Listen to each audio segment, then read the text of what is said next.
Ito naman ang tinatawag, sir, na Tosic Traverser 27.5. Kaya siya tinawag na 27.5 dahil sa tires niya.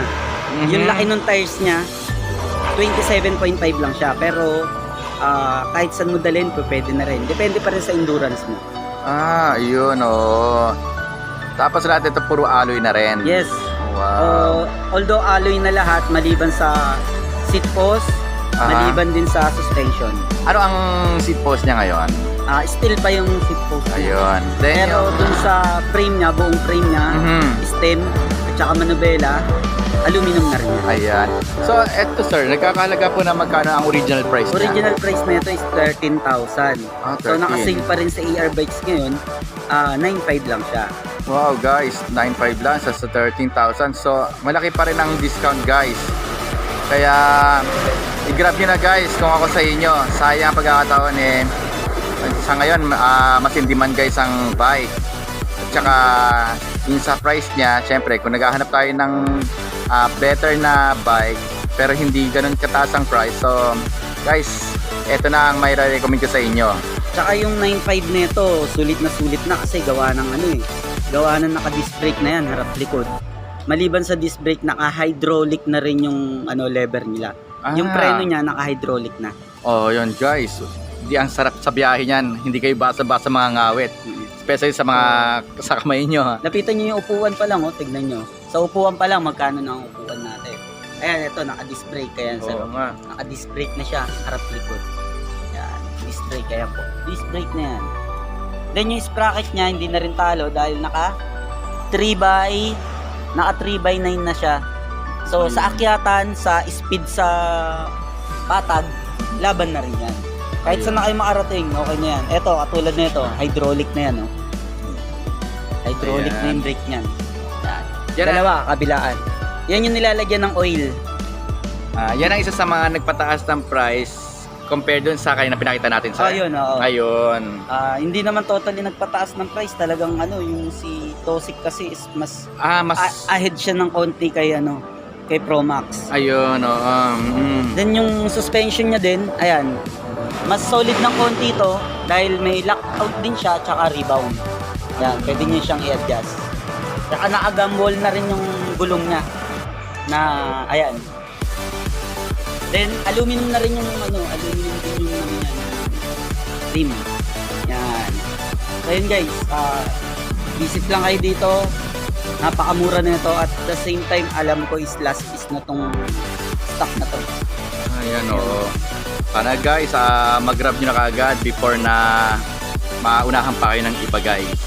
So check pa natin guys yung mga magandang naka-display ni Sir Fajardo.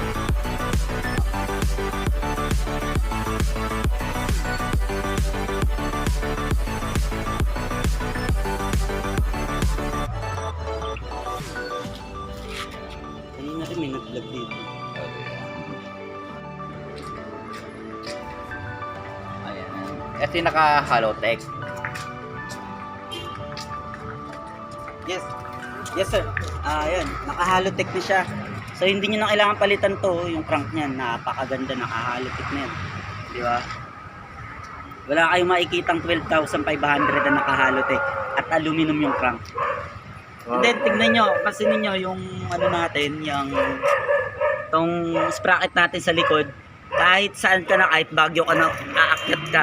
Bilangin natin yan, okay lang. 1, 2, 3, 4, 5, 6, 7, 8, 9, 10. 11 speed na siya, 1/11.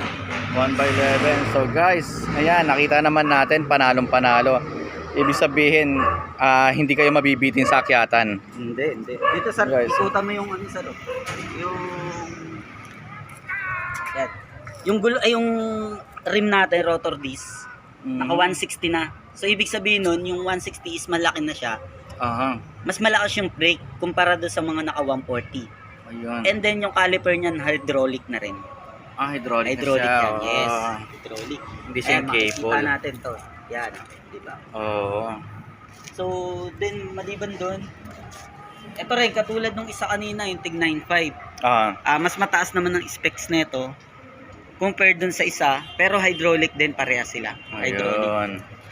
Then yung ano naman na ito, yung mga mechanical niya katulad na itong mga shifter, Oo. naka L2, L2 na yan, no? L2 A9. Yan, ito. Yan, sir. Ito, yan. Yan, kitang-kita naman. L2. Pati yung shifter niya, naka L2 A9. So, ayun guys. Ito, napakamura. Ulitin natin. 12,500 lang yan. Wow, anong tip, sobrang mura, branded pa. Ano pang hahanapin natin, guys? Yan, kaya talagang pumunta lang kayo dito, mabisita nyo dito, sigurado maiinganyo kayo, guys. Dahil gusto natin ng quality, pero gusto natin ng makamura. Eto, tamang-tama at fit na fit sa inyo, guys. Ayan. So, guys, eto namang isang to ay Tosic Navigator Hybrid. Ayan, guys, kung mapapansin natin, yung shocks niya hindi nagbabounce, guys. So sir, anong pinagkaiba nito namang etong design nito sa mga inilabas natin o sa ibang mga bikes pa? So ayun guys, kaya siya tinawag na hybrid. Kung mapapansin nyo, yung suspension niya is pang road bike, di ba? Yun. Marami kasi nag-upgrade ng ganito setup. Bakit? Gusto nila kasi mas magaan yung harapan nila. So ito ginawa ni Tosic, hindi na kayo pinahirapan, binigyan na kayo kaagad na tinidor lang. So ayun na, tinawag natin hybrid. Alam naman natin maraming may gusto niyan. Actually one piece na lang yan, size 17. Fully aluminum siya. From fork to ito sir, ikutan natin. Ayan. From fork, aluminum, then aluminum na rin yung frame niya. Kung mapapansin nyo guys, pwede na rin yung pang yan, kahit saan kayo makarating to pwede. Then ang kagandahan pa nito, lahat aluminum. Aluminum na yung aluminum yung seat post. Aluminum tong aluminum tong stem at saka yung manubela. At the same time, hydraulic din to. Napakamura na itong bike na to, bigyan natin sila ng presyo. Ayun, nag-range na, ang original price nito is 18,000. Wow, 18,000. Pagdating naman dito sa shop ni sir, ang magkano naman ang bigay nyo or yung sale price nyo sa price natin nito is binibigay ko na lang to ng 14,500 eh. Wow, ang laki tipid. Actually dito ngayong lang yan ngayong July. At the same time one piece na rin. Okay, sige go tayo. Ang pinakamaganda pa nito, katulad nung Abiya kanina, naka-aluminum yung ayan, aluminum na siya. Aluminum to, crank, aluminum din yung sprocket, at the same time naka-halotech din yung loob. Ayan sir, tutukan natin siya. Ayan, hybrid, na siya. Halotech. Halotech na. Ayan, naka-halotech yan. So, kita nyo naman, kung Baguio lang panis na panis dyan yung Baguio. Ang laki ng sprocket. Di ba mapapansin mo sir, ito yung sprocket niyan.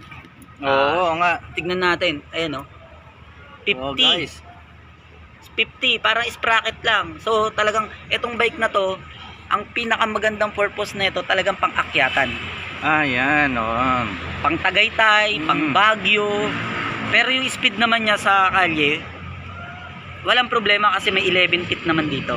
May pinakamaliit. Meron siyang pang-flat. Yes, patas. Ayan. Pinakamataas niya, kung aakyatin niyo yung Baguio, basic na basic lang dito sa bike na to. Then same time, ang maganda dyan is naka-disc brake na rin. Ayan guys, panalong panalo. Halos wala na kayong papalitan guys.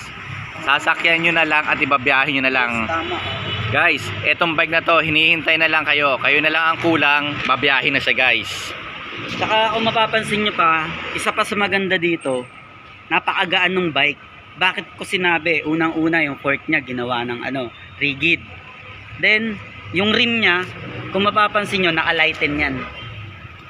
Naka-lighten yan, bawas yan. Bawas. Magaan na, aluminum na, pinagaan pa lalo. Ayan naka-lighten. Bawat side by side at saka yung top niya. Ayun. Yan. Kaya magaan yung bike. And then disc brake na rin siya. Ito, pakita natin sir, ito disc brake na. Disc brake na yan, nakaloga na caliper, hydraulic.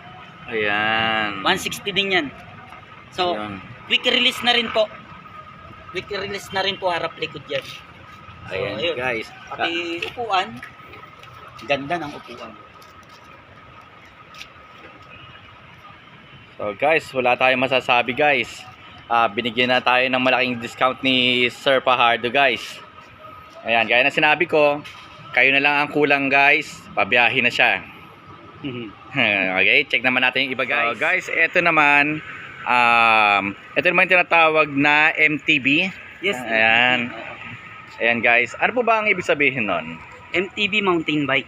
Yun. Mountain bike. So ito nasa, kumbaga sa high level, high end, nasa mid end na tayo. So ito kasi solido na, from set nya, group set nya, naka SRAM na, kaya medyo pricey na to. Pero hindi, napakagaan pa rin ang presyo na itong Kiss4 Navigator na to. Itong Kiss4 Navigator, ayan, naka air suspension na. So air suspension siya, ayan, hindi nyo na kailangan ng langis. Then lang papatakbo. Then aluminum na siya buo, aluminum na yan buo, solid aluminum lahat. From stem, manubela, suspension, at saka frame. Then ayun, hydraulic din yung brake niyan. Tsaka yung brake nito, hindi siya ordinary brake. Yung brand niya is Tektro. Alam naman natin yung Tektro, sir, ginagamit na yan sa mga sasakyan, sa mga race car.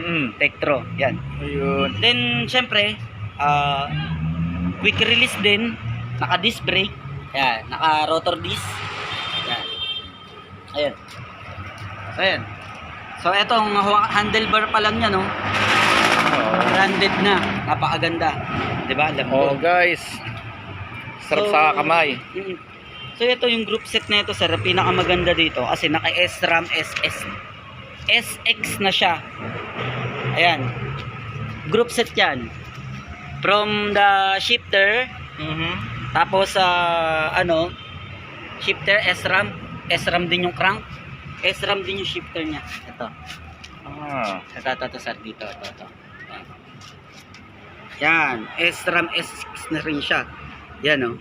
Kung napansin nyo, di ba? Yan. Yan, oo. Yan, extreme. So, yun. So, sir, ito naman, nagre-range ng magkano sa original price? Sa original price kasi nito is 32,000. 32. Pero since naka-sale pa rin sa AR Bikes, dinadrop na natin ito ng 28,500. Wow, sobrang laki naman ng na-discount. Malaki din yung sprocket niyan. Pwede rin to pang Baguio. Ito naman, mas solid ang group set nito. Oo. Ayan. Kumbaga sa pinakita natin kanina, mas high-end lahat siya. So yung kanina yung pinakita natin, mid-end lang yun. Ito nasa high-end na. Ayan. Kumbaga yung group set niya, hindi na China. Oo. So anong bansa na naglabas na ito?